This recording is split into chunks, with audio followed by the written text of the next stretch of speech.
And then so we have with Tenochtitlan in Mesoamerica, the first great cosmopolis for this civilization, in which we have this bread and circuses of this industry of mass human sacrifice. And it's multi-ethnic, lots of different tongues and languages, warrior-based society, just like the Romans, not very good at art by comparison with the Maya. And then it is cut off in full flower by the Spaniards, who arrive roughly 1500 AD. And Spengler says they are the first and only instance in history of an entire civilization having its head lopped off in mid-career. And he says this is the best evidence we can ask for that there is no meaning or purpose or aim to human history. Anything can happen to any civilization at any time. There is no sort of destiny that guarantees the existence or the victory of one people over another. The fact that a handful of bandits with 14, 15 cannons and 16 or 17 horses, and of course, as we know now, with some germs along with them, came along and wiped out an entire civilization that had a very complex financial system, a complicated calendar, a complicated social stratification, priesthood, nobility, the whole thing. And it's just wiped out within a couple of decades. The whole thing it's an apocalypse that is so thorough and so efficient that almost none of the writings have survived. We've got the Popol Vuh, but the Popol Vuh is basically passed along by peasants, and it is nothing compared to what the original epic must have been like. And a handful of writing and lots of inscriptions on the monuments. And it's from the inscriptions that most of what we know about Mesoamerican civilization, which Spengler says was an intensely historically oriented, motivated civilization, comes from these temple monuments. And so that civilization is cut off in full flower, just as it's in the process of entering into its Augustus Roman period. Then Spengler finishes this chapter by talking about his idea of what he means by the end of history, basically. And we know from, we had Francis Fukuyama's book about the end of history and the last man that came out after the collapse of the Berlin Wall, in which Fukuyama had said that history ended with the collapse of the Berlin Wall and the victory of the rise of democratic nation states. He points out how there have been, in the latter half of the post-World War II 20th century, more and more democracies springing up all over the globe, seeming to represent the final preferred form of the end of history. And the conflicts have died out and vanished over what the grand organization, what its meta-narrative will be, and what its economic organization will be. No longer totalitarian, no longer fascist or Marxist, but now liberal democratic capitalist as the final thermodynamically entropic finished economic political form at the end of history. So that signifies the end of history for Fukuyama. Whatever one may think of him, it's an interesting book. His idea of the last man, by the way, is not a positive thing. The last man is taken from Nietzsche, and the last man is the smug, self-satisfied capitalist, the average consumer, all of whose needs now have been met by this abundance of resources. And the last man is the last man at the end of history because he no longer has any needs, wants, or desires. He's a rather pathetic spectacle.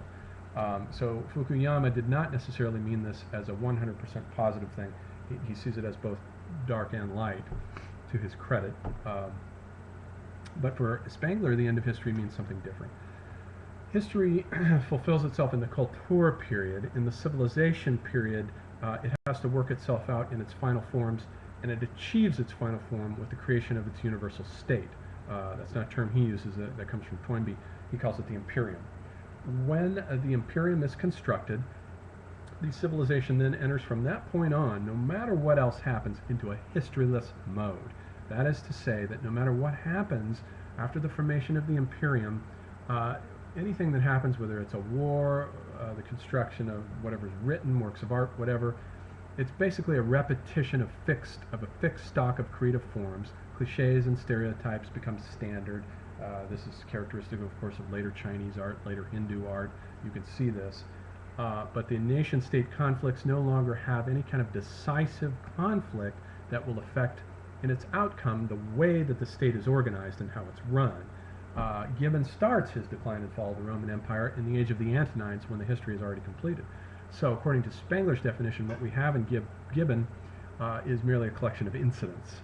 Wars with barbarians, defending the borders, that don't have any necessarily any kind of impact on the organization of the Roman Imperium. It basically stays the same. It keeps this frozen petrifact of its organization, its political organization, the same, century after century after century.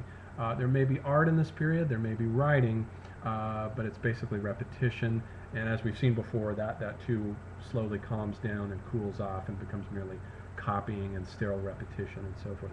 So this is what he means by the end of history, or a civilization that moves into a historyless mode, in which there's a mere brute zoological struggle for power. Anybody who wants to rule as a Caesar has to get into the office by assassinating the guy that's in there before him, and this is merely the reverting of the civilization back to a mere zoological power struggle. And he says that during the history period, whereas decisive events that happened within decades and sometimes even years were extremely important for decisive political and artistic events, now centuries can pass without much change in any of these domains, politics, economics, or art. And so the chronological time of history and culture is beginning to revert back then to zoological time, in which we have longer and longer and longer epochs without change, without any kind of cultural metabolism going on. And so he says each one of these civilizations reaches this point after the reign of Akhenaten in Egypt. The Egyptian culture forms are fulfilled, and it's historyless from that point on, even though it exists in a petrified state all the way down to the Greeks of the time of the Ptolemies. We don't have any kind of cultural change there. It's all just recycled culture forms. After the reign of after the period of the Han Empire in China, by 200 AD, China's finished. It's in a historyless state, a repetition of a fixed stock of forms from that point on. After Buddhist India, same thing with Indian philosophy, which no longer develops any further. I guess he sees the Mahayana Buddhism as a kind of folk religion, a bringing of the deities into Buddhism as merely a kind of folk religion. I guess he sees it without seeing it. I mean, this is a very disputable point. Mahayana Buddhism contains a lot of subtle nuances and philosophical distinctions that I think he may have missed. But in any event, I think the larger point is correct. Rome, after the period of Augustus, enters into its historyless state, and we ourselves are in the process now, Faustian Civilization, of moving into its historyless state, which should settle in within the next century. By 2100 AD, we should have fully erected a new imperium with a fixed stock of culture forms and a zoological power struggle. We can already see that now with our wars against terrorists. The terrorists are the sort of modern equivalent of barbarians. We're moving into an age now that's similar to the Roman and Chinese concern with the building of walls. Walls are going up everywhere now. We're entering into an age of the construction of limes. We've got walls going up along the border between Mexico and Arizona and California, walls going up in the West Bank, walls going up between Uzbekistan and Tajikistan. There may be some kind of wall built eventually along the border between the United States and Canada. There's a wall separating Rio de Janeiro, the wealthier part, from the slums. Everywhere we look at that's going on today is this idea of exclusive communities. Zygmunt Bauman talks a lot about this in his wonderful books. He's a contemporary British writer of Polish descent, I believe, pick any of his books at random, they're all excellent. And he discusses how what's going on in our society today is just everywhere you look is the construction of communities based on excluding people, gated suburbs and communities. And he even says that these are hardly communities anymore. They're based on retreats into private fortresses that are armed with security cameras and private security forces, and it's an age of exclusiveness. So everywhere we look, we see these walls and boundaries going up everywhere, which means, of course, that we are entering into an age then of the creation of a modern equivalent to barbarian, what we might call barbarian populations.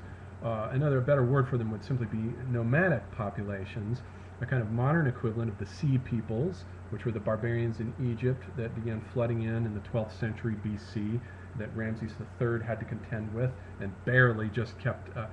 Egyptian civilization was nearly overwhelmed by them, and from out of which, of course, came the Palestinians on the one hand and the Achaean Greeks on the other.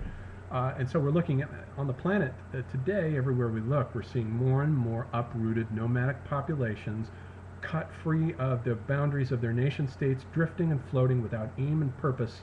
And they're described very well by Giorgio Agamben in his book Homo Sacer as these populations from which a protective juridical order has been withdrawn. They achieved the political status of Homo Sacer. In the ancient world, the Homo Sacer was the one who could be killed with impunity because he or she was not protected by the law. And if he or she is not protected by the law, they can be killed with impunity by anyone. And he says this started with the Jews during the Holocaust.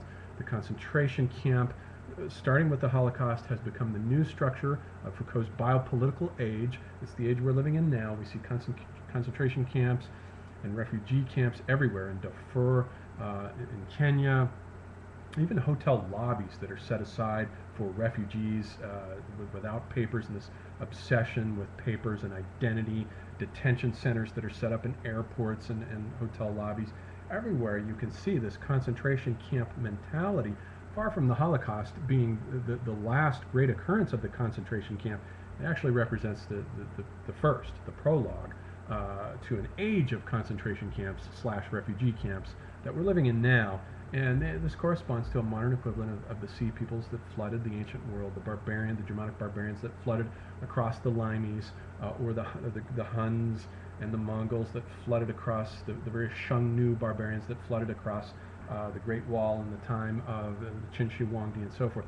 So you can see that Spengler, I think, is very much correct about the type of age that we're entering into, a historyless age, without incident and event. I think World War II really was the end of history, the last great period in which a battle between the nation states was decided for what type of society would then petrify and become the basic archetype for the subsequent centuries without change for the civilization. Then the civilization turns simply to defending external frontiers as its substitute for history. It's a zoological kind of power struggle, and it's its only historical concern once it enters into this age, and I think this is where we're at now.